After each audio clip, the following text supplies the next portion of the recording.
Ya, Assalamualaikum warahmatullahi wabarakatuh. Alhamdulillah, nahmaduhu wa nasta'inuhu wa nastaghfiruh wa na'udzu billahi min syururi anfusina wa min sayyiati a'malina. May yahdihillahu fala mudilla lahu wa may yudlil fala hadiya lahu. Asyhadu an la ilaha illallah wahdahu la syarika lahu wa asyhadu anna Muhammadan 'abduhu wa rasuluhu la nabiyya ba'dahu. Allahumma shalli wa sallim wa barik ala sayyidina Muhammadin Rasulillah wa ala alihi wa ashabihi wa man tabi'ahu wa man wala amma ba'd. Mohon maaf, sebetulnya gak nyaman nih duduk di atas. Tapi try apa? Kalau duduk seperti ini berarti bapak-bapak juga harus ada di kursi. Insya Allah nanti kita akan diubah.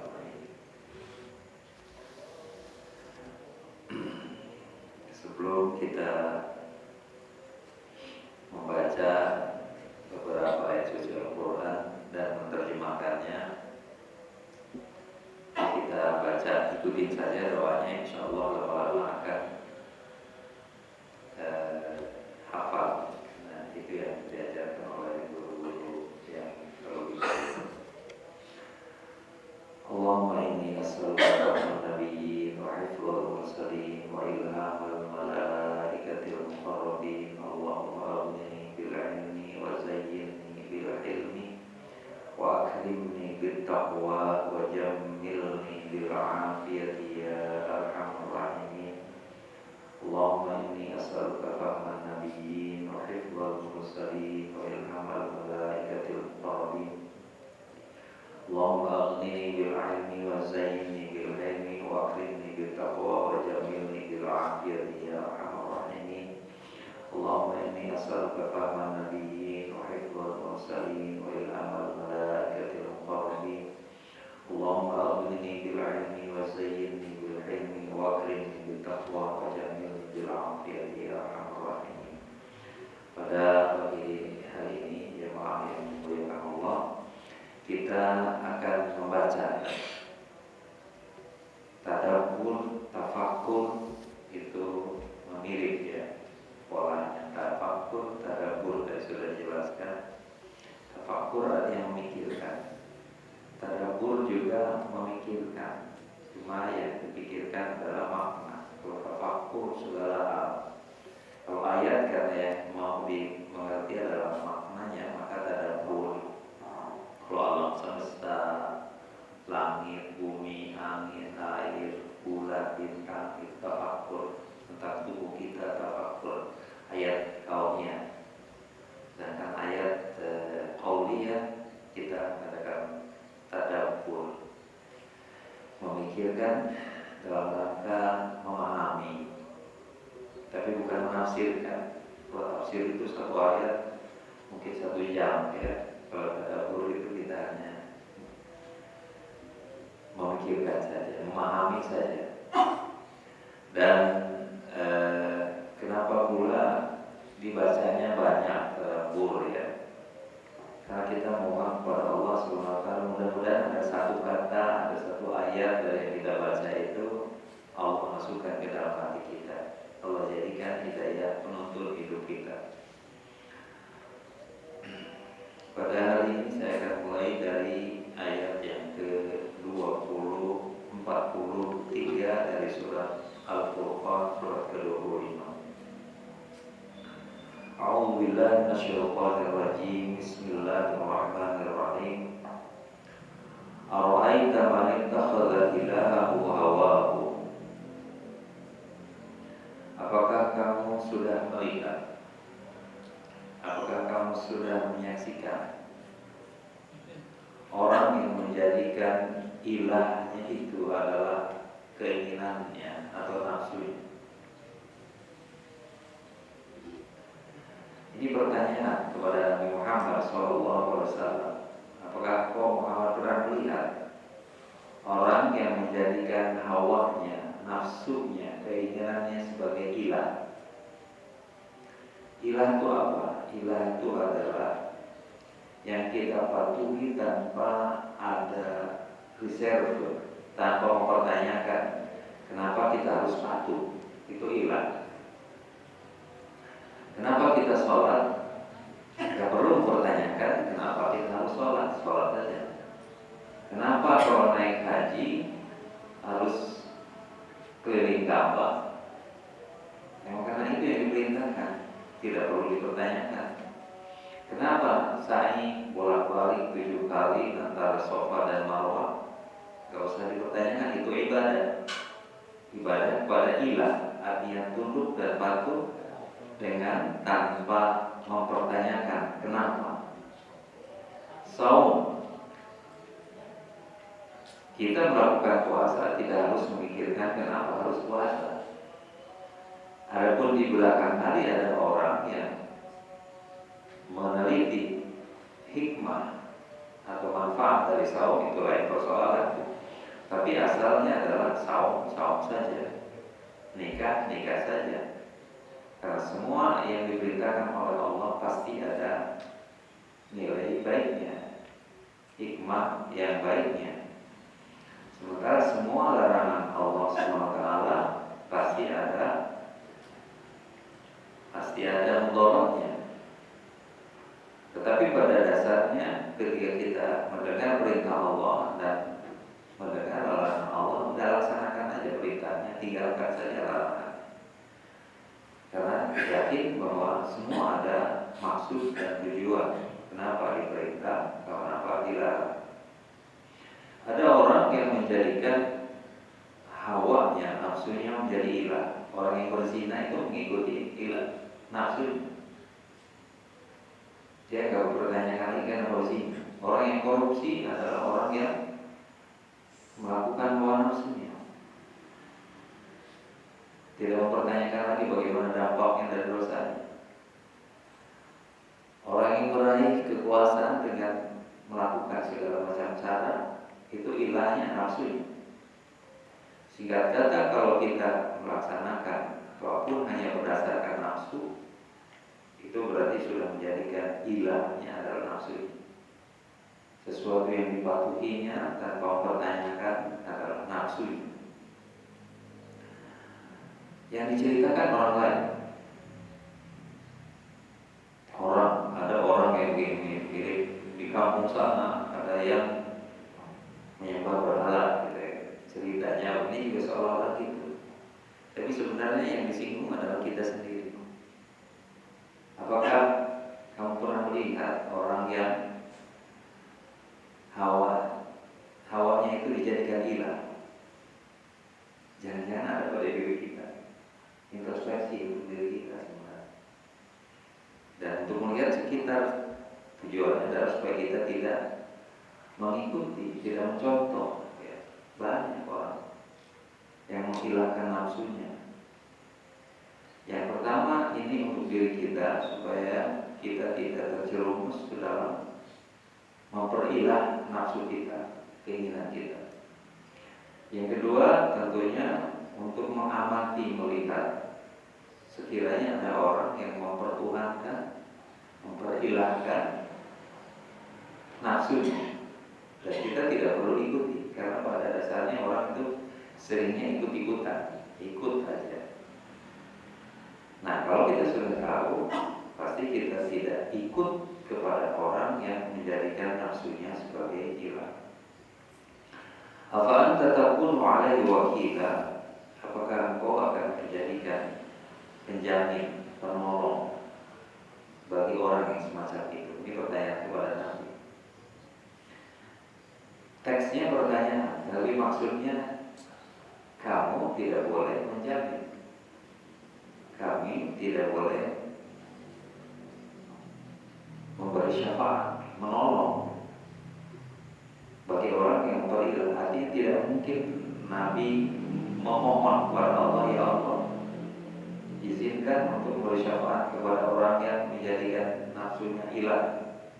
Pertanyaan, tetapi maknanya adalah jangan pernah meminta kepada Allah agar bisa menolong orang yang memperilah nafsunya, yang mempertuhan nafsunya.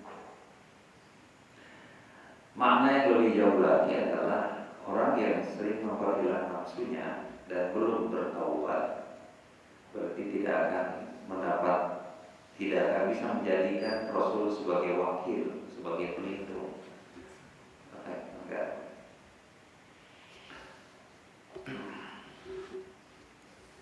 Kemudian ayat ke-44 Allah berfirman, sebelum dilanjutkan ada ibadah tentang Al-Quran itu ada mata ya. Kalau kita membaca ini, ada telinga kalau kita mendengar, bahkan ada tangan kalau kita menulis. Sebaiknya minimal bukan hanya mata, bukan hanya telinga, tapi mata juga kita melihat. Karena melihat satu huruf dan membaca satu huruf itu ibadahnya ya. Beribadah kita adalah membaca teks Arabnya. Ayat ke-44 Allah berfirman, Am tahsabu, apakah kamu mengira, anna aktsarahum yasma'un, bahwa sebagian besar dari mereka mendengar, au yaqilun, atau memahami. Inhum illa kal an'am, mereka itu hanyalah seperti binatang ternak. Balhum adallu sabila, bahkan lebih sesat dari binatang ternak. Pertanyaan ini juga awalnya ditujukan kepada Nabi Muhammad SAW untuk mengingatkan, apakah kau mengira bahwa sebagian besar manusia itu mendengar dan memahami, mau mendengar Al-Quran, mau mendengar Al-Hadis, memahami Al-Quran atau memahami Al-Hadis. Kata-kata ini juga sesungguhnya terfokus, tertuju kepada kita.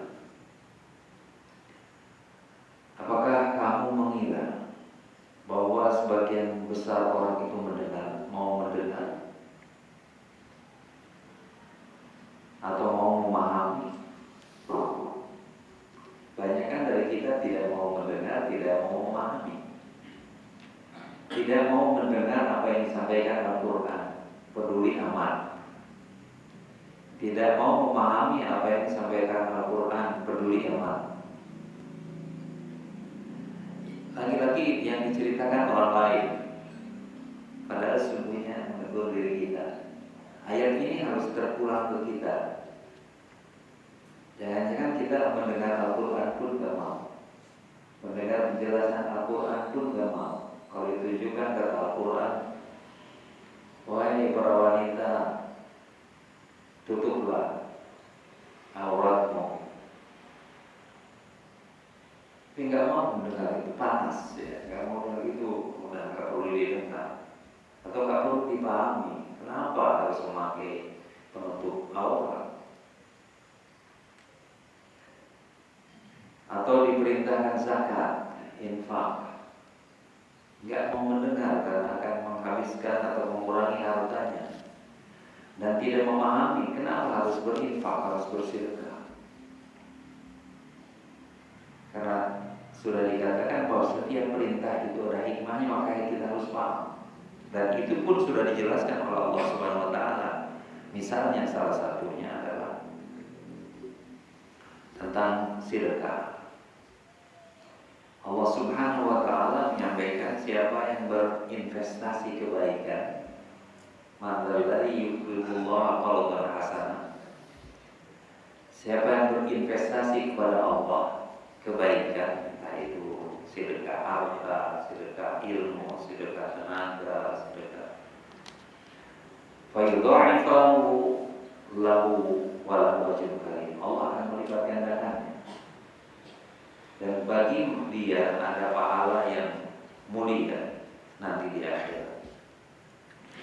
Hadirin yang dimuliakan Allah, kalau kita mendengarkan ayat ini, jangan fokus kepada orang lain, tetapi pada diri sendiri.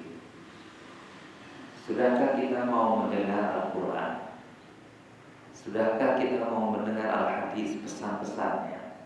perintahnya, larangannya. Sudahkah kita mau memahaminya? Itu yang dimaksudkan dalam ayat ini. Kalau tidak mau mendengar, tidak mau memahami, maka kata Allah, perumpamaan yang sangat rendah. Inhum illa kal an'am, mereka itu seperti binatang ternak. Kalau binatang ternak, coba kita baca surat Yasin, kira-kira mau mendengarin nggak? Misalnya kepada domba kita katakan, ya ayyuhalladzina fal, ya misalnya dikatakan, kamu harus menutup aurat, kira-kira dengar nggak? Iya. Atau kira-kira mau paham nggak tentang ayat itu? Enggak. Nah, manusia itu banyak seperti kalang, seperti binatang. Yang khawatirnya kita seperti itu. Ayat ini mengharapkan kita tidak menjadi seperti binatang. Berharapan Allah menghendaki seperti itu. Janganlah seperti binatang. Tapi dengarkan Al-Quran, dengarkan hadis, pahami Al-Quran, pahami hadis. Mungkin satu kata, mungkin satu ayat. Subhanallah, alhamdulillah kalau paham satu kata, paham satu ayat, kita harus bersyukur. Kita harus semuanya, syukur-syukur semuanya. Tapi satu ayat kita pahami, kita amalkan, itu lebih baik daripada tidak sama sekali. Ilhum illa al-rahmah, masih mendingan kalau seperti kambing, sapi. Tetapi Allah menyampaikan balhum adallul sabil. Tapi mereka lebih sesat. Kalau ayam, kucing, sapi, dia tahu berterima kasih kalau kita menyayangi, mengurusnya. Duduk gitu. Kan anjing, kucing, lucu-lucu ya. Turut. Kalau dibilangin sama orang yang ngasih makannya. Kalau dikirim, suruh masuk kandang, disuruh keluar dari kandang, dia masih mendingan. Binatang ternak itu ada, binatang itu ada tunduk-tunduknya, patuh-patuhnya. Tahu berterima kasih pula buat orang yang memberi makan. Tapi manusia lebih buruk daripada binatang. Gak mau diarahkan, gak mau diperintah oleh Allah SWT yang sudah menciptakannya, memberi makannya, memberi fasilitas segala. Di situ manusia lebih buruk, lebih rendah daripada binatang. Tentu harapan pesan dari ayat ini adalah janganlah kita menjadi seperti binatang. Tapi harus tahu berterima kasih bahwa kita ada, diadakan. Kita hidup, dihidupkan. Kita makan karena dikasih makan. Kita bisa bernafas karena ada paru-paru dan ada udara. Kita bisa mendengarkan alat pendengaran. Kita bisa melihat dan dikasih makan. Masa udah dikasih segalanya kita nggak mau berterima kasih? Binatang aja yang lebih rendah dari manusia tahu cara berterima kasih. Siapa yang punya binatang peliharaan? Apalagi kalau dilihat orang-orang yang bisa saling berpeluk, memeluk, ayam bisa memeluk, kambing bisa memeluk, unta bisa memeluk, itu binatang. Nah, tapi manusia terhadap Allah lebih rendah dari binatang. Itu hubungan antara manusia dengan Allah. Manusia sering bertindak lebih rendah daripada binatang. Kemudian pada ayat ke-45-nya Allah berfirman, Alam tara, apakah kamu tidak melihat? Apakah kamu tidak memperhatikan? Apakah kamu tidak memikirkan ila rabbika, tentang perbuatan Allah? Memikirkan perbuatan Allah yang mana? Kaifa madda dhil, sederhana. Bagaimana Allah memanjangkan bayangan? Allah panjangkan bayangan kita di pagi hari ya. Coba kita kalau keluar, bayangan kita panjang. Kenapa bayangan kita panjang? Karena matahari ada sebelah timur. Sudutnya lebih rendah sehingga bayang-bayangan sepertinya sederhana. Tapi siapa yang menempatkan matahari di sebelah timur? Yang tadinya yang gelap seperti sekarang, dia keluar matahari. Walau syaa laja'alahu sakinah. Kalau saja Allah berkehendak, maka bayang-bayang itu akan tetap panjang, tidak ada perubahan. Artinya mataharinya jalan-jalan atau buminya tidak berputar. Siapa yang memutarkan bumi pada porosnya? Dia bumi berputar pada porosnya, tetapi berputar pula mengelilingi matahari selama 365 hari. Bumi berputar pada porosnya 24 jam. Siapa yang menjadikan itu? Adanya bayang-bayang itu karena adanya perputaran bumi pada porosnya dan ada perputaran bumi pada falaknya, pada garis edarnya. Tsumma ja'alna syamsa 'alaihi dalila. Tentunya Allah tidak menghendaki bayang-bayang itu tetap panjang. Oleh karena itu kami jadikan matahari sebagai penunjuk. Jadi perubahan bayang-bayang itu sebagai matahari lah yang Allah jadikan sebagai dalil, sebagai penunjuknya, sebagai penyebabnya. Matahari sebelah timur panjang, semakin ke atas, semakin pendek, bahkan ketika tengah matahari yang dari bolong itu tidak ada bayangan. Baru nanti ke arah barat mulai ada bayangan lagi, semakin barat bayangan lebih panjang ke arah timur, dan terus lanjut sampai matahari terbenam. Jadi sekali lagi ayat ini menunjukkan bahwa bayang-bayang itu karena Allah menggerakkan matahari, karena Allah menggerakkan bumi, karena Allah membiarkan bumi berputar pada falaknya, pada garis edar. Nah, siapa yang melakukan itu? Nggak ada yang melakukan itu. Itu adalah kuasanya Allah, itu adalah ayatnya Allah. Dengan kenapa bikin perumpamaannya yang sederhana supaya siapapun bisa memahami. Kenapa ya bayang-bayang pagi-pagi bisa panjang, kemudian siang bisa pendek, sore bisa panjang lagi. Dan itu bukan karena kita yang membuat bayang-bayang, tapi Allah Subhanahu wa Ta'ala yang membuat kita pada posisi bayang-bayang kita dari mulai panjang kemudian pendek dan panjang lagi. Tsumma qabarnahu ilaina qabdan yasira. Kemudian bayang-bayang itu memendek, dikurangi ya. Dia memanjang, dan selanjutnya. Karena apa? Karena matahari itu. Jadi Allah lah yang menggerak, tsumma qabarnahu, yang memanjangkan dan yang memendekkan bayang-bayang adalah Allah. Dengan cara memutarkan bumi dan menggerakkan bumi sehingga dari terang menjadi gelap, dari gelap menjadi terang, bayang-bayang pendek menjadi panjang, bayang-bayang panjang menjadi pendek, menjadi panjang lagi, dan terbenamlah matahari. Masih berlanjut tentang bayang-bayang, tentang matahari, tentang kuasanya Allah. Ayat 47 Allah menyampaikan, wa huwa alladzi ja'ala lakum, dialah Allah yang telah menjadikan untuk kalian al-lail, malam, libasan, sebagai pakaian, wa nauma subatan, dan tidur sebagai waktu untuk istirahat. Subhanallah. Malam gelap artinya menyelimuti seluruh alam, diselimuti karena gelap. Kalau terang ya karena terang lampu, tapi alam pada dasarnya gelap, diselimuti. Kemudian disitulah waktu terbaik untuk tidur, untuk mengistirahatkan tubuhnya setelah di siang hari tolak dalam berbagai aktivitas.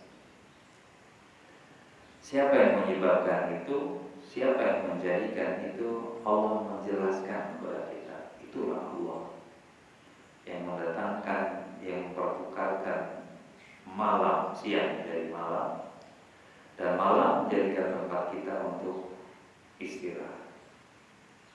Wa ja'ala an-nahara nusyura, dan menjadikan siang untuk beraktivitas, untuk berusaha. ayat ini menunjukkan kepada kita bahwa itulah kekuasaan Allah. Adanya siang bukan karena kita mendatangkannya, menarik ke hordengnya, tapi Allah yang mempergantikan siang dan malam, dan tujuannya adalah malam untuk istirahat dengan tidur. Sedangkan Allah menjadikan siang untuk saatnya kita beraktivitas. Ayat-ayat ini biar berlalu saja. Mudah-mudahan ini akan menjadikan hidayah keimanan bagi kita. Mudah-mudahan. Wa huwal ladzi arsala riyah. Dialah yang memutus angin. Tapi memutus angin artinya meniup, membuat angin bertiup. Ya.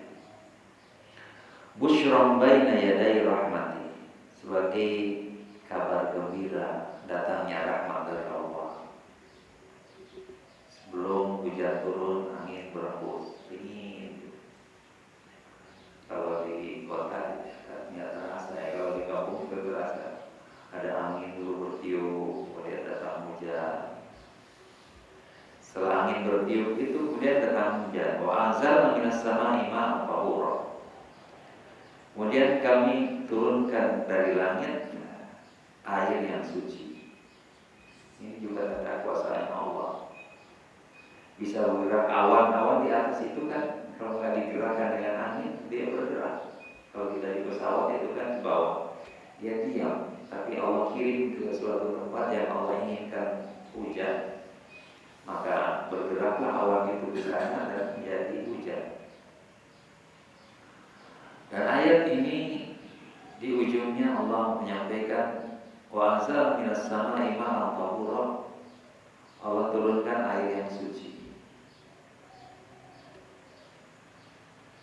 Asalnya awan itu dari air yang ada di bumi dan di laut, ya, naik ke atas menguap.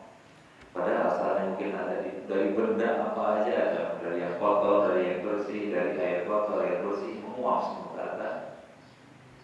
Ada yang kotor kan, bayangkan kalau kita tempat yang kotor, dari tempat yang bersih, ada yang asin, ada yang berbagai macam, ada yang beracun mungkin yang di bawah. Tapi setelah naik ke atas itu menjadi bersih semua. Maaf Allah. Tadinya asin nggak jadi asin, tadinya bau nggak bau, tadinya najis nggak najis.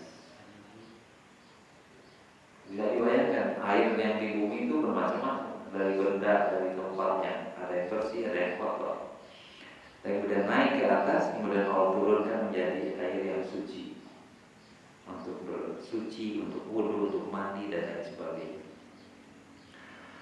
Dan Allah jelaskan, Allah Subhanahu wa taala menjelaskan tujuannya linuhyiya bihi baldatan maita, untuk menghidupkan kembali negeri yang gersang, tanah yang gersang. Lagi-lagi kalau di sini nggak terasa, tapi kalau di kampung kapan musim kemarau, kapan musim hujan itu terasa. Ketika musim kemarau semua tanaman-tanaman mengering, nggak bisa kecuali yang disiram. Dan begitu hujan maka akan tumbuh hijau lagi, tumbuh lagi tunas. Apalagi kalau kita di gurun pasir, ketika musim panas itu akan coklat, hitam, mati semua. Tapi kalau sejak musim dingin, musim hujan, maka akan menghijau ke tanah-tanah, batu-batu itu akan menghijau, tumbuh kembali. Tujuannya adalah air itu supaya untuk menghidupkan tanah-tanah yang sudah gersang. Wa nusqihi mimma khalaqna an'ama wa anasiya katsiran, dan kami memberi minum makhluk-makhluk yang telah kami ciptakan dan manusia.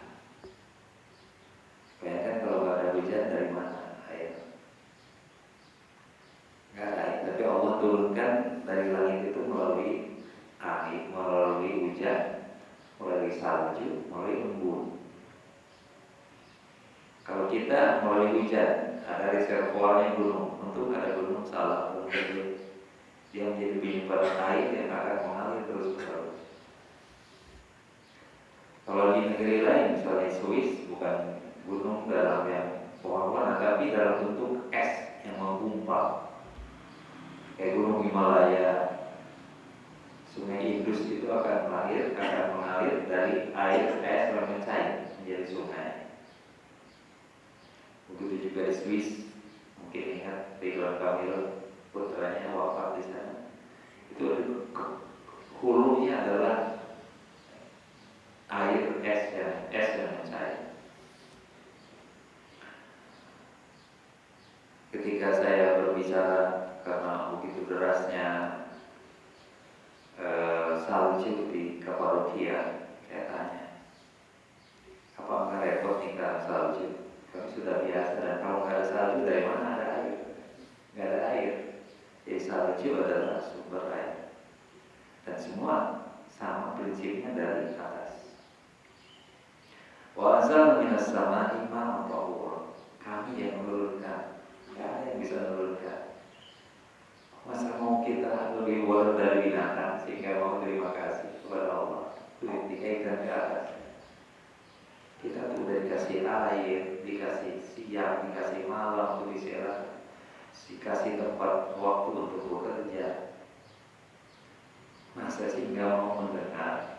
Masa sih nggak mau paham? Masa lebih rendah dari binatang nggak tahu berterima kasih? Binatang aja tahu berterima kasih. Kemudian ayat ke-50 Allah berfirman, Subhanahu wa ta'ala berfirman, walaqad sarrafna bainahum liyadhakkaru. Dan kami pergilirkan hujan itu agar kalian bisa mengambil pelajaran bahwa hujan itu bukan dirinya yang mengadakan, bukan yang menurunkan. Kalau hujan di sana, kita nggak mau hujan karena lagi hajat, tetap hujan. Sedangkan ada yang mau diturunin hujan, nggak turun-turun. Kita maunya hujan, nggak turun hujan. Kita maunya nggak hujan, turun hujan. Itu tetap dipergilirkan dari satu tempat ke tempat yang lain, dari wilayah yang satu ke wilayah yang lain. Tujuannya apa? Liyadhakkaru, akan mengambil pelajaran, berpikir. Hujan itu bukan puasanya. Meskipun ditaburi garam bertonton, tapi kalau nggak ada bibit awannya nggak bisa hujan. Sebetulnya garam yang ditabur bertonton itu hanya untuk mencairkan gumpalan awan.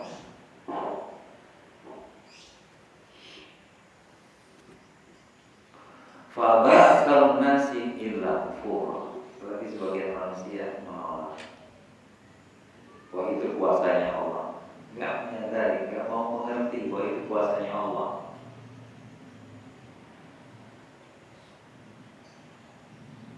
Oleh karena itu banyakkan manusia tidak bersyukur, tidak kufur. Apakah kita sering mengucapkan alhamdulillah kalau turun hujan? Apakah kita sering mengucapkan alhamdulillah ketika datang malam?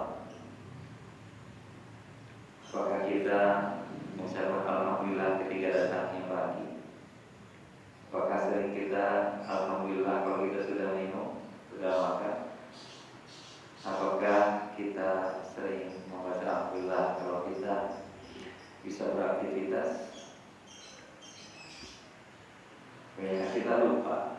Tapi mendingan kalau kita masih sholat, masih ngaji, kita masih menggunakan syukur kita. Tapi sekali lagi ini bercerita tentang orang. Tapi sesungguhnya ayat ini hidayah untuk kita, hudan untuk kita. Kita harus bersyukur. Alhamdulillah, ya Allah, Kau turunkan hujan. Alhamdulillah, ya Allah, kami sudah sampai umur di malam hari. Alhamdulillah, kami sudah bangun di pagi hari. Alhamdulillah, saya sudah bisa minum. Alhamdulillah, sudah bisa makan, dan sebagainya. Jangan sampai seperti dikatakan ayat ini, fa'aba aktsarun nasi illa kufur. Sebagian besar manusia itu tidak bersyukur. Nah, kita kembali kepada rumus, kepada hukum Allah. La in syakartum la azidannakum. Kalau kita bersyukur selalu alhamdulillah, maka Allah akan kasih nikmatnya. Tapi wala in kafartum min adzabil syadid. Kalau kita tidak bersyukur, maka ingat ada azab Allah, ada hukuman Allah, ada teguran Allah. Yang namanya azab kita harus menggelegar ya. Teguran Allah itu banyak macam-macam buat kita. Misalnya sekarang kita contohkan kalau yang diajarkan Rasulullah, kalau minum Bismillahirrahmanirrahim, ucapkan Alhamdulillah, kemudian Bismillah lagi, Alhamdulillah, Bismillahirrahmanirrahim, Alhamdulillah. Bedanya apa dengan yang tidak Bismillah dan Alhamdulillah? Kalau dimulai dengan Bismillah dan Alhamdulillah, maka si air itu akan berfungsi membawa keberkahan bagi kita, kesehatan, kesegaran, kebugaran. Demikian juga kalau makan. Kan Rasulullah mau pesan kepada kita setiap perbuatan yang tidak keluar dari balik itu Bismillah bahwa aftar, bahwa aftar. Sesuatu yang tidak diawali dengan Bismillah maka mandul, tidak ada keberkahan, mandul, aftar. Makanya perbuatan yang paling mudah adalah ucapkan Bismillah. Perbuatan yang paling mudah adalah ucapkan Alhamdulillah. Tapi seringkali kita lupa. Siapa yang membuat kita lupa? Ya syaitan dan kemalasan kita. Supaya kita tidak bersyukur kepada Allah Subhanahu wa Ta'ala.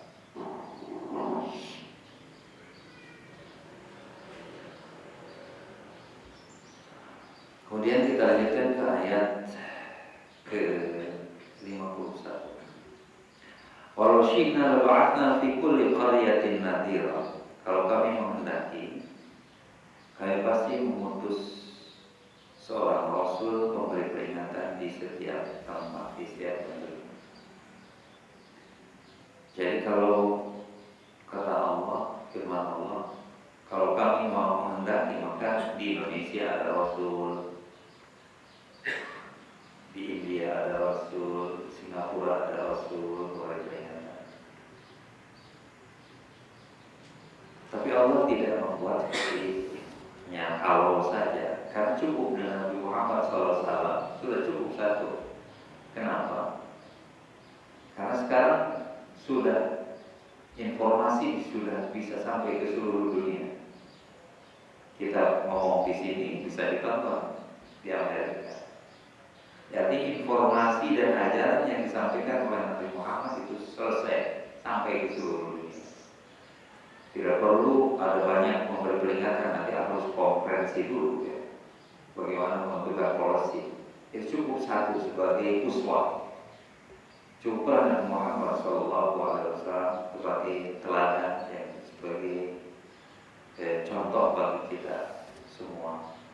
Karena itu akan sampai beritanya pada pelosok, berbagai pelosok di seluruh dunia. Maka pesan Allah, fala tuti'il kafirin. Maka jangan ikuti orang kafir.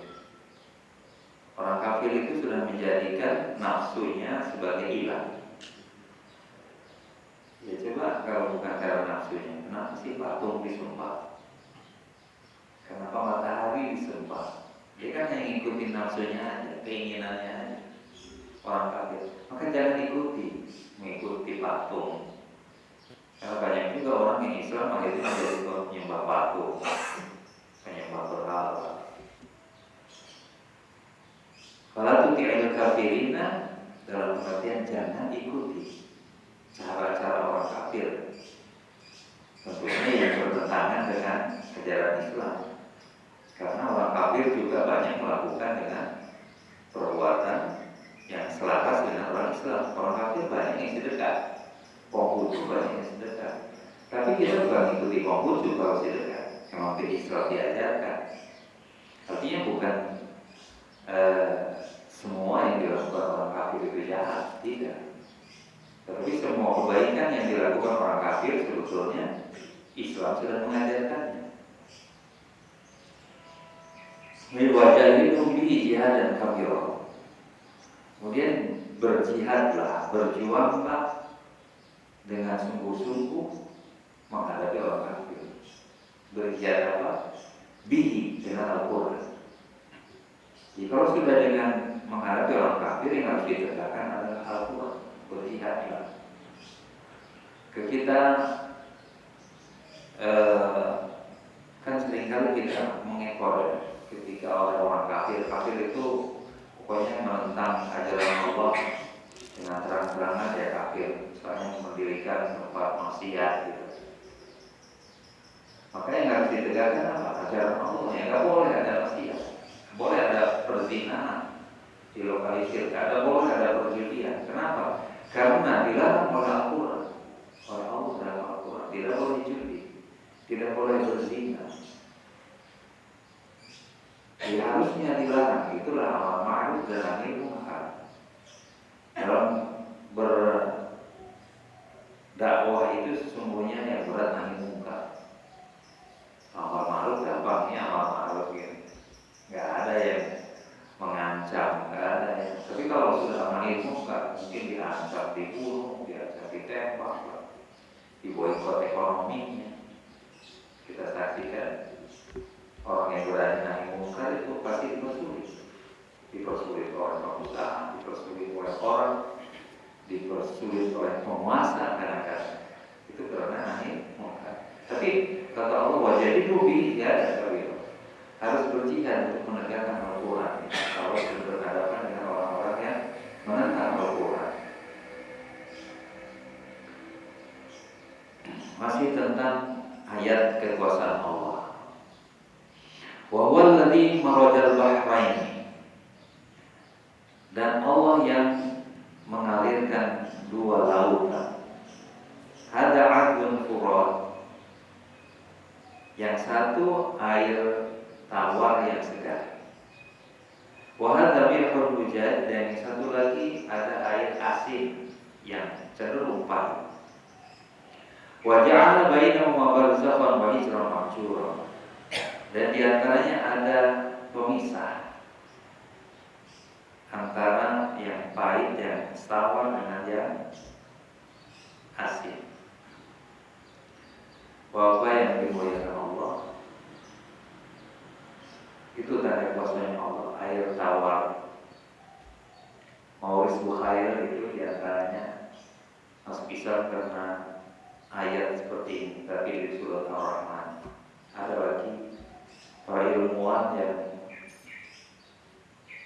masuk beriman karena mendapat ayat yang semacam ini. Ada dua laut ternyata betul. Yang satu masih tetap dalam tawarnya, dan yang satu lagi tetap dalam asin. Bahkan di ayat yang lain mengatakan bahwa di dalam laut ada api. Kalau dulu mungkin orang tak percaya, tapi sekarang sudah dibuktikan di dalam laut ada api.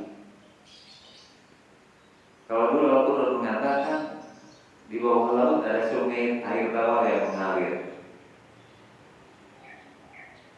Sekarang baru ditemukan bahwa di bawah itu ada sungai air tawar yang mengalir. Di dalam Al-Quran bicarakan bahwa ada lapisan-lapisan laut, 7 lapisan laut. Kalau kita kan tahunya air aja, tapi ilmuwan barat sekarang dan dia menjadi beriman juga, karena memang air laut itu berlapis-lapis. Kata kita satu lapisan, tapi kata dia penelitiannya berlapis-lapis. Siapa yang menjadikan itu? Bertanya kepada kita, itu adalah Allah. Gak ada orang yang ngurusin laut yang tawar dan yang asin. Tidak ada orang yang ngurus lapisan air. Tidak ada yang ngurus api di dalam laut. Tidak ada orang yang ngurus sungai di dalam laut. Itu kebesaran Allah. Ayat kebesaran Allah. Ayat kebesaran Allah yang lain apa? Ini pelajaran tauhid ya, tentang keimanan. Wa huwal ladzi khalaqa minal ma'i basyara. Dan dialah yang menjadikan manusia dari air, basyar dari air.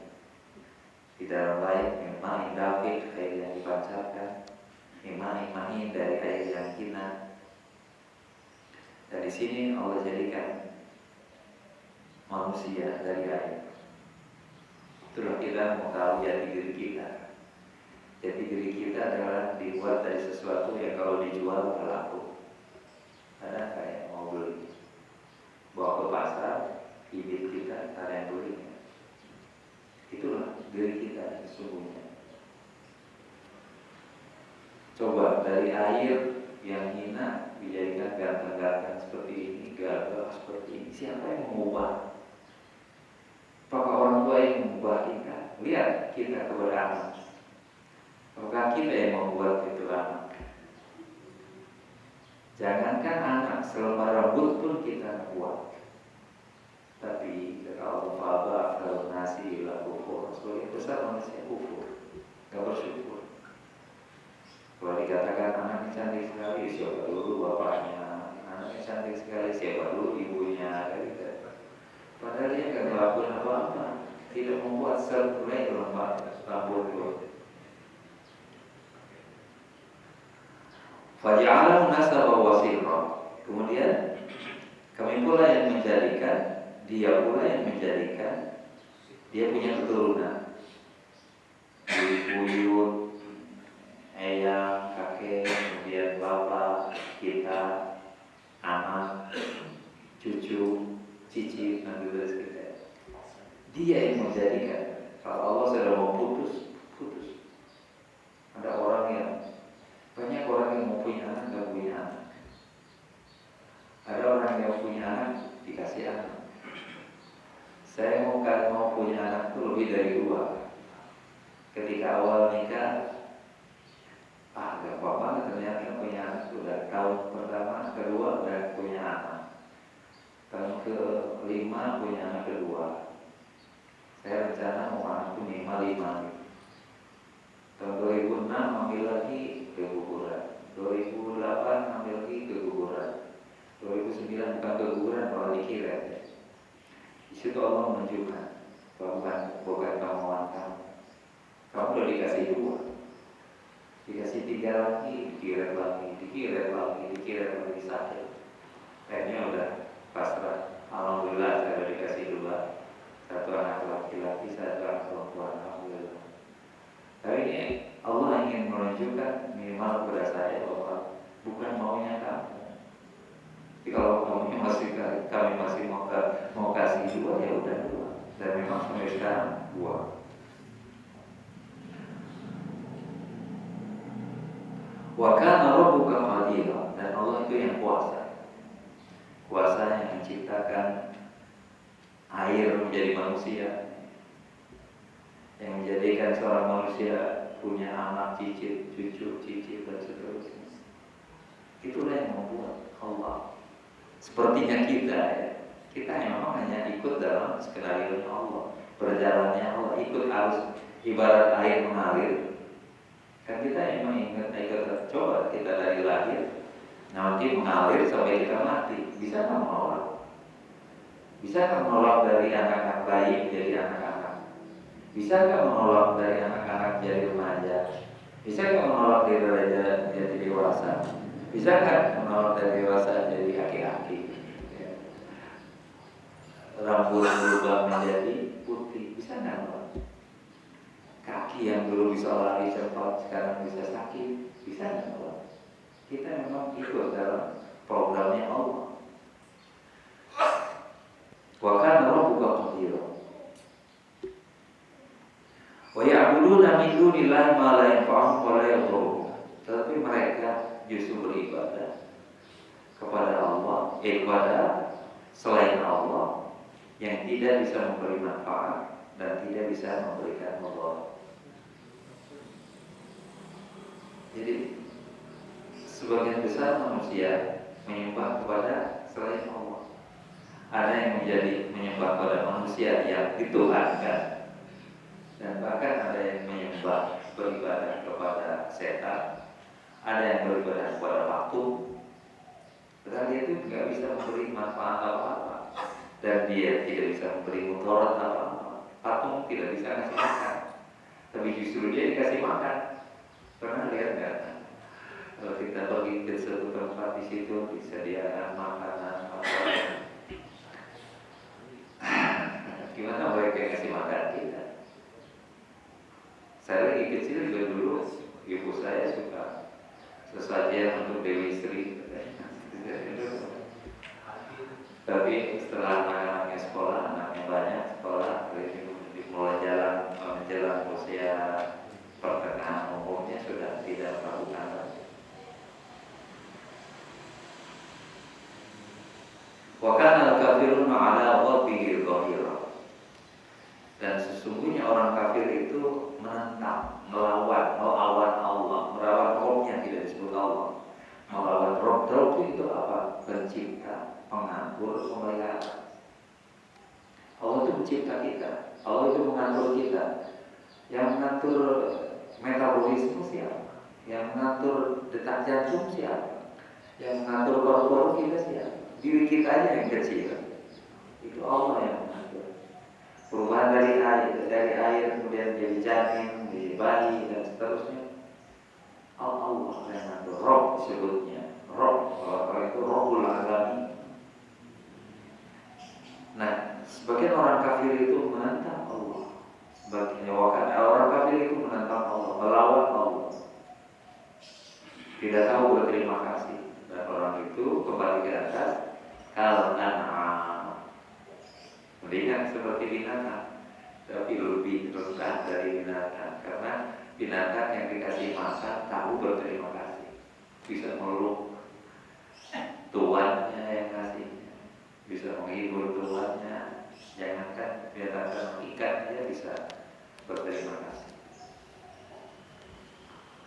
Kemudian kita dari ayat kebesaran Allah beralih kepada ayat tentang Rasulullah Muhammad SAW. Wa ma arsalnaka illa mubasysyiran wa nadhira. Dan kami memutuskan hanyalah untuk mubasyir, memberi kabar gembira dan memberi peringatan, memberi warning. Itu tugas dari Rasul ya. Memberi kabar gembira bagi alladzina amanu wa amilus shalihat. Itu kabar gembira. Tapi bagi orang yang kafir ada peringatan, warning, nanti akan dapat neraka. Tugasnya Rasul adalah itu dua, basyir wa nadhir. Kalau sholat dapat basyir, kalau nggak sholat dapat nadhir. Kalau puasa dapat basyir, kalau nggak puasa nadhir. Kalau tidak berzina basyir, kalau berzina nadhir. Dan saya ingin sampaikan bahwa ibadah kita itu dua, garis besar. Satu, melaksanakan perintah Allah, dan dua, meninggalkan larangan Allah. Dua-duanya berpahala. Jadi bukan mengerjakan perintah aja. Ini misalnya ada benda yang nggak boleh dilihat, kemudian kita nggak melihatnya, pahala. Ini ada perbuatan yang nggak boleh dikerjakan, kita nggak mengerjakan, pahala. Ibadah kita dua, mengerjakan yang diperintah. Seringkali kita fokus bahwa ibadah itu hanya mengerjakan yang diperintah, sholat, zakat, puasa, haji, umroh. Tidak, banyak larangan Allah yang tidak boleh. Itu ibadah kita. Kepatuhan kita kepada Allah itu dua, mengerjakan perintah, meninggalkan larangan. Takwa itu ada dua, mengerjakan perintah, meninggalkan larangan. Kemudian ayat selanjutnya ayat 57. Qul, katakan wahai Muhammad, ma as'alukum alaihi min ajr.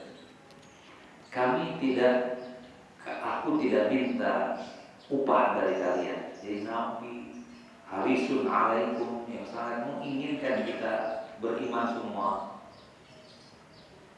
Bil mu'minina raufur rahim, sayang pada setiap orang yang beriman, menyampaikan ajaran, memberikan contoh. Kami tidak minta upah dari kalian, tapi yang diinginkan oleh Rasul adalah man syaa yattakhidha ila rabbi sabila. Yang kami inginkan hanya satu, umat kami, umat aku atau kalian semua itu menjadikan jalan, mengambil jalan kepada Allah, tahu jalan bagaimana menuju Allah. Karena innalillah wa inna ilaihi raji'un. Mengambil jalan bagaimana caranya kembali kepada Allah. Kita dari Allah, ada di bumi Allah, akan kembali kepada Allah. Jadi harus mengambil jalannya Allah, shiratal mustaqim, hudal mustaqim. Jadi yang diinginkan oleh Rasul itu aja. Tidak ingin balasan apa-apa dari kita. Jadi Rasul hanya harisun alaikum, artinya ingin kita ikut jalan yang benar, ikut shiratal mustaqim yang ditunjukkan oleh Al-Quran dan ditunjukkan dicontohkan oleh Rasulullah SAW. Itu aja. Yang pertama tugasnya Bashir wa Nadhir. Kemudian Allah justru sampaikan kepada umat, kami tidak menggunakan apa-apa, aku tidak mau apa-apa. Jadi aku hanya menginginkan kalian ambil jalan yang benar untuk kembali kepada Allah. Bahkan sholawat yang Allah perintahkan kepada kita sesungguhnya bukan untuk Nabi Muhammad, karena Nabi Muhammad sudah mulia, sudah masuk surga, dijamin. Justru sholawat adalah untuk karunia untuk kita. Bayangkan, siapa yang bersolawat 1 kali, Allah bersolawat kepada kita 10 kali, dihapuskan dosa 10. Ada nggak amal yang lebih bagus, yang hebat dari itu? Yang membuat Allah berselawat kepada kita, memberi rahmat kepada kita dengan kata Allahumma shalli ala sayyidina Muhammad 1 kali. Bisa dibayangkan orang yang mendawakan sholawat itu dunia akhirat pasti bahagia. Dunia bahagia, di akhirat pasti dapat syafaat. Padahal sederhana apa? Allahumma shalli ala Muhammad atau Allahumma shalli ala sayyidina Muhammad, Allahumma shalli ala sayyidina, Allahumma shalli atau Allahumma shalli. Kalau Allahumma shalli wa sallim berarti kita dapat keselamatan. Wa barik, Allah kita kasih keberkahan. Wa ala alihi, kalau kita masukkan wa ala alihi berarti keluarga kita dapat kebaikan juga. Kalau kita ingin menyertakan anak, istri, orang tua kita, maka ditambah sampai wa ala alihi. Supaya bukan sholawat itu bukan yang tertuju pada diri kita, tapi kepada istri, anak, orang tua kita. Allahumma shalli wa sallim wa barik ala sayyidina Muhammad wa ala alihi wa ashabihi. Satu.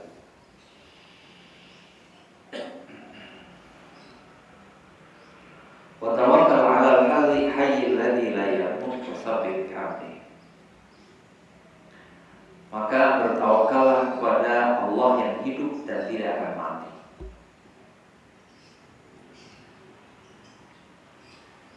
Perintah ini untuk Nabi Muhammad awalnya, tapi ayat ini bukan hanya untuk Nabi, tapi untuk kita.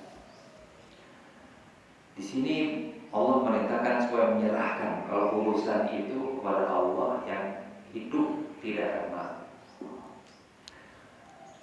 Seringkali kita memikul urusan itu diri sendiri. Kita yang diperintahkan oleh Allah adalah usaha. Setelah usaha kita harus serahkan apa tujuan kita, maunya kita. Tapi seringkali kalau beruntung kita lupa, itu kan usaha saya. Tapi kalau gagal, terpuruk, menangisi. Orang yang bertawakal tidak akan melakukan seperti itu, tidak akan bergembira yang berlebihan, tidak akan sedih yang berlebihan. Karena kita sudah serahkan, kita sudah didik anak baik-baik, kita serahkan kepada Allah. Ya Allah, saya sudah didik anak, saya sudah berusaha. Setelah itu serahkan kepada Allah. Ya Allah, saya sudah berusaha. Hasilnya kami serahkan kepada Allah. Selalu semua urusan harusnya seperti itu. Bertawakal Allah. Jangan membuat kita terbebani. Allah menginginkan kita itu bahagia. Jangan pernah dibebani oleh masalah. Jangan pernah dibebani juga oleh kegembiraan, kebahagiaan. Tapi hidup itu bahagia, tapi normal. Kalau ada urusan serahkan kepada Allah di luar kemampuan. Kan, "Wa tawakkal 'ala Allah fa huwa hasbuh." Siapa yang menyerahkan urusan kepada Allah sudah cukup. Begitu aja. Inna Allah balighu amri, Allah akan menyampaikan urusan itu. Cita-cita kita, tujuan kita. Baca Allah berikut di syai'in qadar, karena setiap orang diberikan kapasitas ukuran tertentu. Kita dibatasi dengan fisik, dibatasi dengan ilmu, dibatasi dengan tenaga, dibatasi, semua terbatas.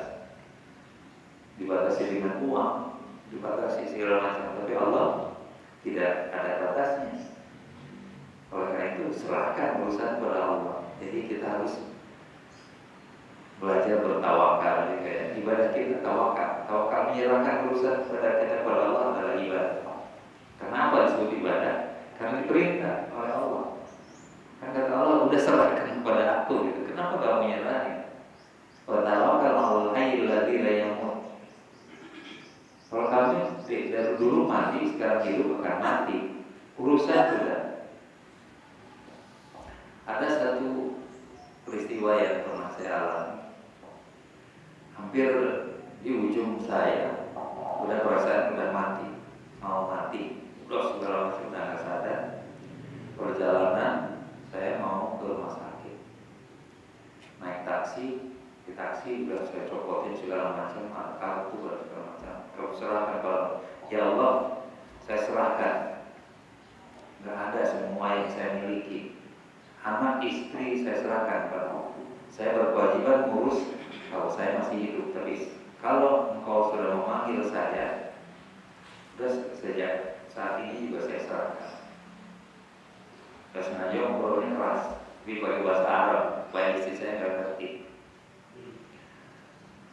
Itu turunan sampai ke Gapari 2. Baru dulu masuknya di tol Cibinong. Terus Cibinong tuh udah sadar, tadi baru tahu terus semuanya. Cibinong udah sadar lagi, udah nggak seperti orang sakit lagi. Ya Allah, saya serahkan, malah saya sembuh lagi gitu. Jadi memang ketika kita sakit, menderita, serahkan aja kepada Allah. Setelah kita usaha, kemudian udah nggak ada yang dipikirin, serahkan kepada Allah. Termasuk kesenangan dan kebahagiaan. Bukan hanya sekedar kesulitan dan menderita. Mohon maaf dan apa? Masih boleh terusin jadi tadi? Asalnya belum target nih. Wa kafa bihi bi dzunubi ibadihi basira. Dan cukuplah Allah mengetahui setiap dosa dari hamba-hambanya. Kalau kebaikan Allah tahu, dosa juga Allah tahu. Khabirul basir. Ya, kalau kita tidak bersyukur Allah tahu. Kalau kita melakukan dosa Allah tahu. Tujuannya apa? Kalau kita melakukan dosa berarti kan kufur, ya. Kufur nikmat, tidak bersyukur. Allah tahu kita tidak bersyukur. Jangan-jangan Allah kurangi nikmat kita sebagai bentuk teguran. Karena kita jarang bersyukur. Terus terang kalau kita mau jujur ya, kita tuh lebih banyak tidak bersyukur. Nikmat sehat, nikmat luang, sering tidak bersyukur. Bisa bangun lagi. Kalau sakit misalnya kan, ya Allah kok bisa bangun lagi gitu.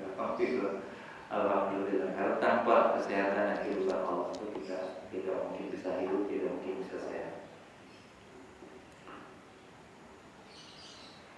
Jadi jangan pernah menganggap bahwa Allah itu nggak tahu dosa kita. Dosa kita ketika meninggalkan perintah dan kita melanggar larangan. Allah kembali kepada kekuasaannya Allah. Alladzi khalaqas samawati wal arda wa ma bainahuma fi sittati ayyam. Bagi kita ayat ini biasa aja, tapi bagi orang ilmu pengetahuan akan meneliti yang dimaksud 6 masa itu apa. Artinya Allah lah yang menjadikan langit dan bumi dan segala yang ada di antara keduanya 6 masa.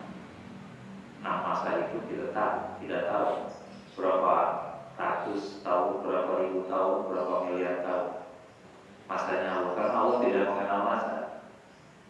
Masa itu hanya bagi makhluk. Dimensi waktu dan tempat itu hanya berlaku bagi manusia, bagi makhluk. Jadi 6 masa ini adalah bagi makhluk. Tsumma stawa 'alal 'arsy. Kemudian dialah yang menjadikan arsy sebagai pusat pengaturan alam semesta. Jadi alam semesta itu dikendalikan dari arsy. Kalau Indonesia dikendalikan di Istana Jakarta, pusat pengendalinya. Tapi kalau alam semesta itu pusat kendalinya ada di arsy. Termasuk takdir kita, rezeki kita ditentukannya di arsy. Ar-Rahman fas'al bihi khabira. Yang harus diingat adalah Allah Ar-Rahman. Kenapa dia dipakai Ar-Rahman? Karena Ar-Rahman itu Allah itu kasih kepada semua makhluknya, kepada binatang, kepada tumbuhan. Itu Allah menyayangi. Itu harus kita rasakan bahwa Allah menyayangi tumbuhan, Allah menyayangi binatang, Allah menyayangi kasih kepada orang kafir, Allah kasih kepada orang yang mukmin. Ar-Rahman. Orang kafir dikasih makan, orang mukmin dikasih makan, binatang dikasih makan, pohon-pohonan dikasih makan, bulan bumi. Ar-Rahman ya, sifatnya Ar-Rahman. Fas'al bi khabira, maka tanyakanlah pada khabir. Khabir itu Allah. Karena di atas kan ibadi khabir. Jadi kalau nggak paham, tanyakan kepada Allah. Saya cenderung terjemahkannya kepada Allah, bukan orang.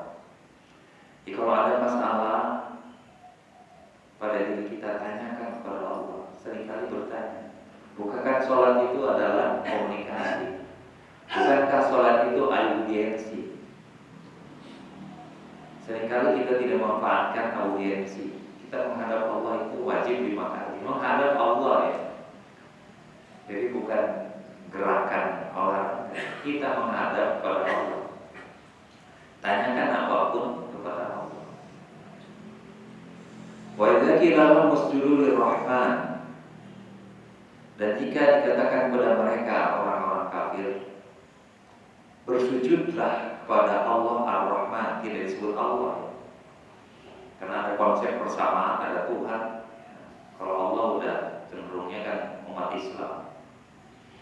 Tapi kepada orang kafir dikatakan usjudu lirrahman, sujudlah, tunduk dan patuhlah kepada Ar-Rahman yang sudah mengasihi, menciptakan, mengatur dan menjaga kita. Malah mereka akan bertanya, qalu wa man-rahman, apa itu Ar-Rahman? Mereka tidak menyadari, bukankah kami ada ya? Karena ada, ini dunia aja kan. Ada proses evolusi kan, teori evolusi. Bukan karena Tuhan.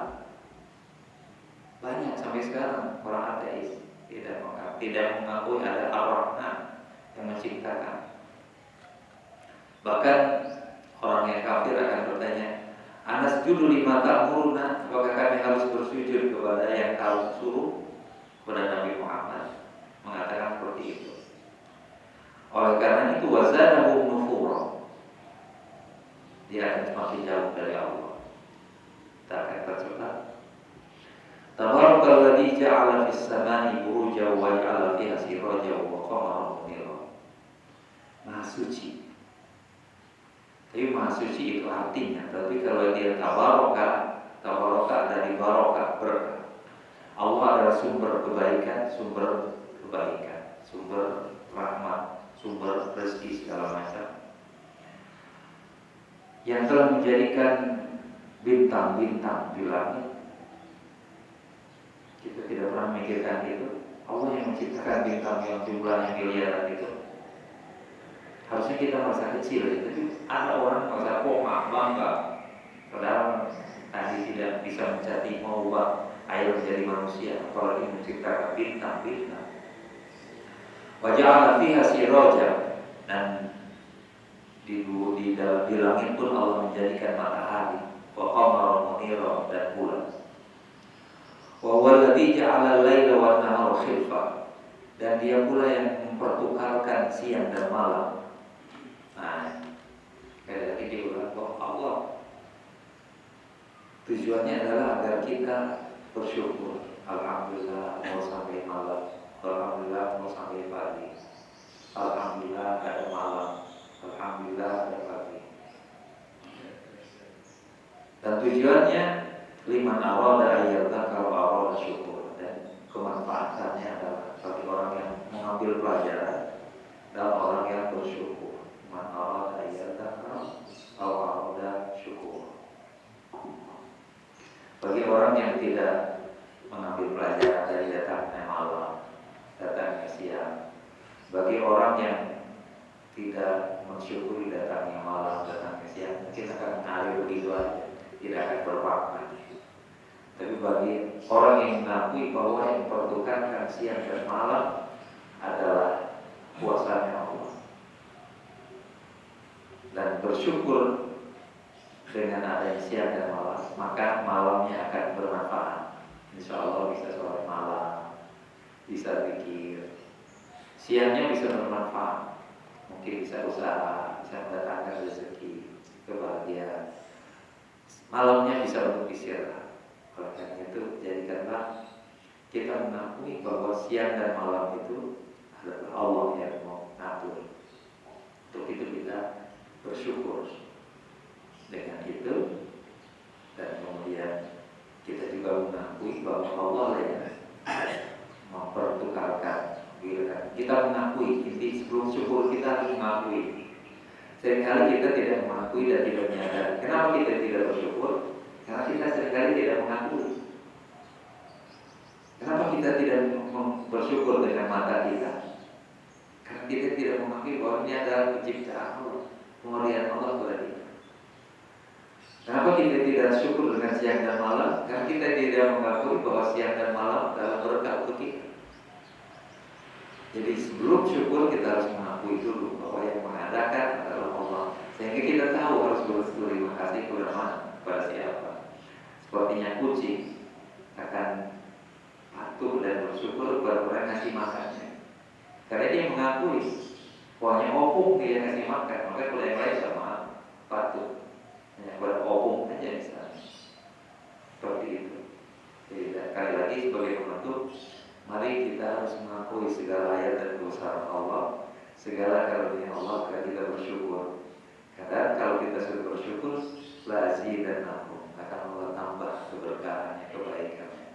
Mudah-mudahan Allah bisa senantiasa membimbing kita dengan ayat-ayatnya, dan ayat-ayatnya akan menjadikan panduan pada hati kita. Subhanallah wa bihamdika, asyhadu an la ilaha illa anta, astaghfiruka wa atubu ilaik. Assalamualaikum warahmatullahi wabarakatuh.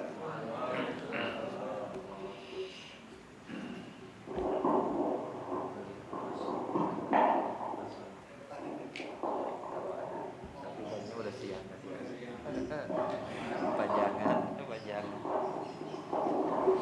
Ya, boleh satu pertanyaan aja karena agak sudah siang. Ya, silakan.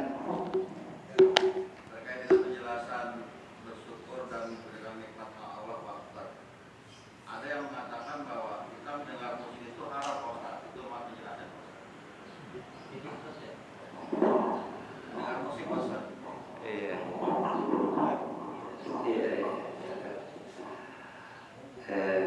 Memang sampai sekarang gitu tidak bisa disangkal, ada dua aliran. Ada yang mengharapkan, ada yang mau mengubah. Ya. Kita pilih yang mana dulu ya. Dua-duanya punya argumen. Tapi yang sering ekstrim itu yang tadinya dia orangnya pemusik yang penuh dengan maksiat, yang penuh dengan segala macam kemaksiatan. Begitu dengar kalimat musik itu haram, langsung wah memang haram ini, kan dengan musik ini saya menjadi maksiat, saya jadi tersesat. Padahal kalau saya memang ada dasar. Kalau dulu ulama Islam itu yang membuat kitab, saya lupa namanya, itu beberapa jilid besar-besar tentang musik. Dan Eropa pun belajar musik dari dasar itu, nada itu yang buat orang Arab. Eropa nggak tahu musik segala macam. Jadi nada yang dibuat itu, yang hafal itu cuma Adi Hidayat, terus nggak hafal. Kecuali harus baca dulu gitu tentang musik. Orang Islam yang menciptakan musik, yang modern gitu. Lalu kemudian musik itu ada yang mengarah kepada maksiat, ada musik yang mengarah pada taat. Itu harus diakui juga. Musik juga macam-macam ya. Dari dangdut juga ada ABCD, rock juga ada WCD ya. Satu genre itu tidak mungkin satu. Ada yang bisa membawa kebaikan, ada yang membawa keburukan. Kalau saya berpikir seperti halnya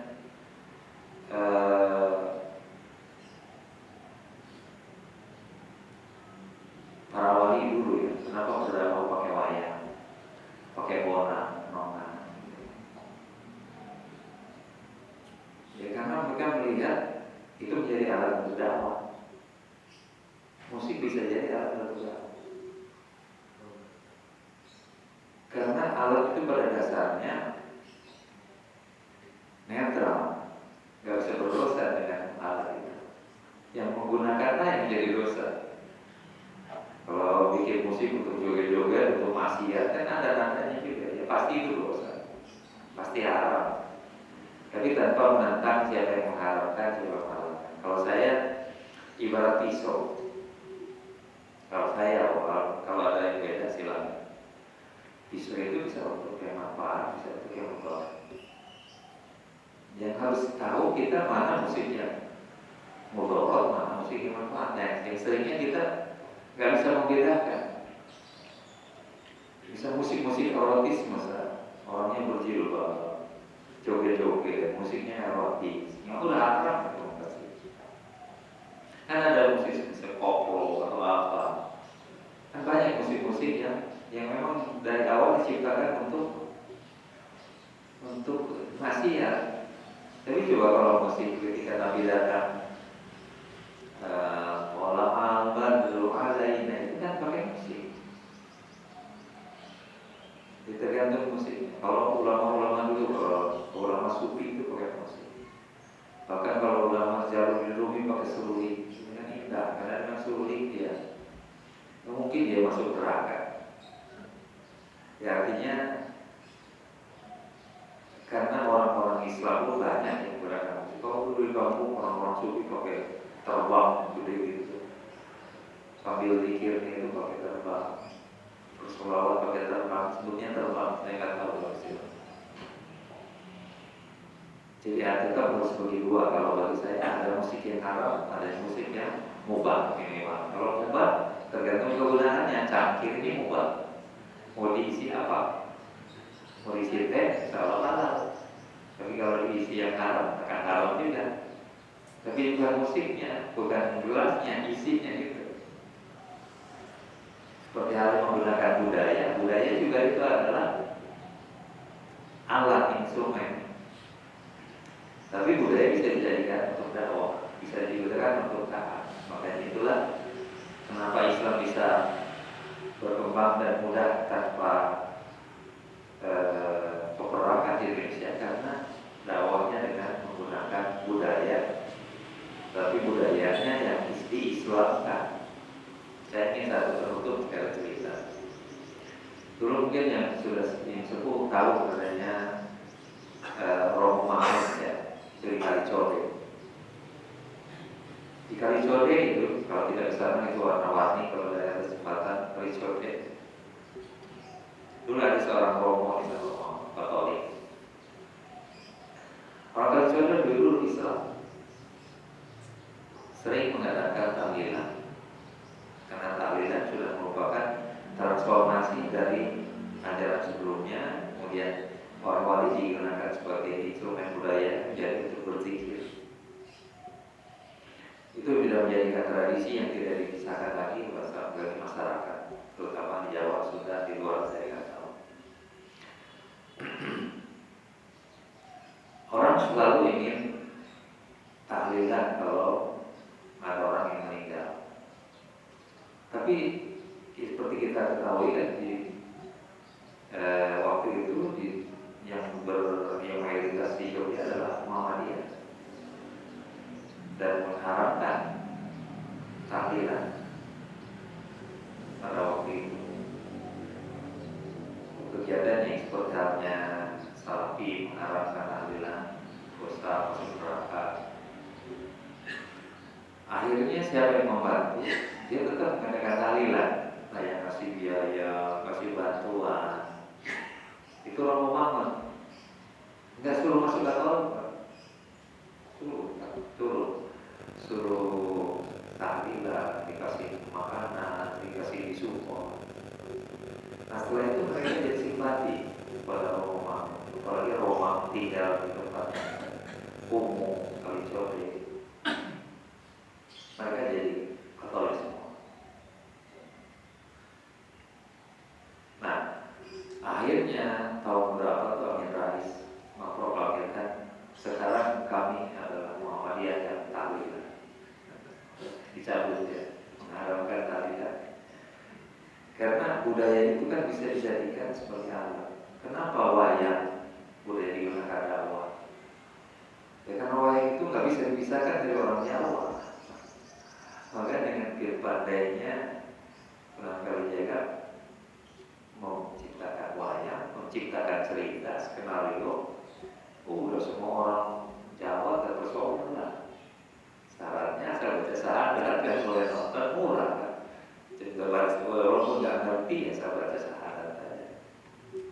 Bisa nonton, kalau usah pakai uang baca syahadat. Seperti itu. Jadi sekali lagi kembali ke musik.